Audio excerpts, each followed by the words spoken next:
l'ONU s'est affirmée comme le porte-étendard des grandes causes universelles. La décolonisation, la consolidation de la paix, le développement durable, la promotion et la protection des droits humains, l'égalité entre les sexes, la lutte contre la pauvreté et le combat contre les dérèglements climatiques.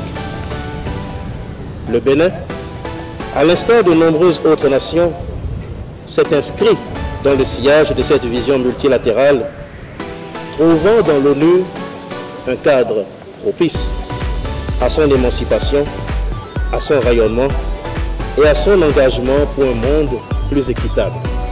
Notre pays a toujours montré un attachement au dialogue,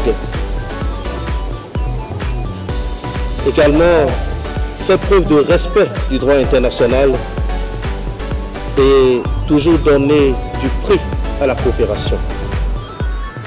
Depuis son adhésion aux Nations Unies le 20 septembre 1960 et l'établissement de sa représentation permanente à New York en 1963, le Bénin s'est toujours illustré comme un fervent défenseur du multilatéralisme. Actuel membre actif du Conseil des droits de l'homme, contributeur aux opérations de maintien de la paix, promoteur du développement durable, de la culture de la paix et de l'abolition de la peine de mort, le Bénin traduit dans ses politiques nationales et diplomatiques les idéaux fondateurs de l'Organisation des Nations Unies. Il y a 80 ans, dans un monde encore marqué par les ruines de la Seconde Guerre mondiale, un pacte moral fut scellé, celui de faire triompher la coopération sur le conflit, la dignité humaine sur la violence et l'espoir sur la peur. Puis, aujourd'hui, 8 décennies après, notre monde fait toujours face à des défis majeurs et mondiaux. Multiplication des conflits, crise climatique et humanitaire, inégalités persistantes, avancées technologiques rapides, désinformation et remise en question du multilatéralisme lui-même.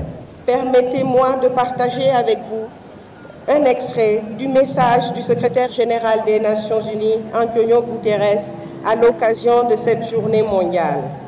Nous, peuple des Nations Unies, ce ne sont pas seulement les premiers mots de la Charte des Nations Unies.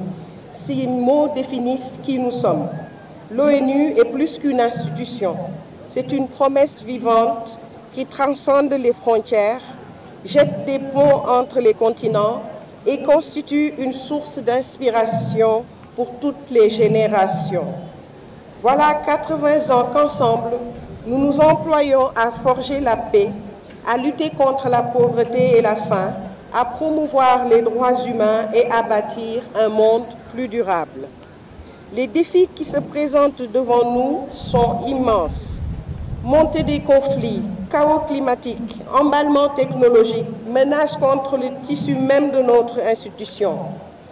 L'heure n'est pas à la timidité et au repli. Aujourd'hui, plus que jamais, le monde doit réaffirmer sa détermination à résoudre les problèmes que nul pays ne peut régler seul. En cette journée des Nations Unies, soyons unis et réalisons l'extraordinaire promesse de vos nations. Montrons au monde qu'il est possible de faire lorsque nous sommes, nous, peuple des Nations Unies, choisissons d'agir ensemble. La grande marche citoyenne organisée ce matin, qui vient de couronner les activités de cette célébration, a rassemblé des centaines de participants et de participantes. Nous vous remercions sincèrement pour la mobilisation.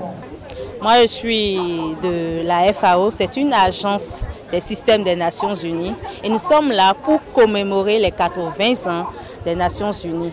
Donc, mon agence, on se sent concerné et on est ici pour fêter, pour célébrer, présenter nos activités, les bénéficiaires, tout ce que nous faisons au niveau des différentes agences. On a associé le ministère des Affaires étrangères et quelques partenaires pour vivre ensemble cette journée. Raison pour laquelle je suis là, pour célébrer, pour participer à la beauté et à la réussite de cette fête. Ce qui concerne notre pays, j'avoue, c'est beaucoup, c'est les gens et Entre autres, on peut déjà citer les secteurs prioritaires sur lesquels l'organisation a intervenu ces dernières années. Il y a la santé.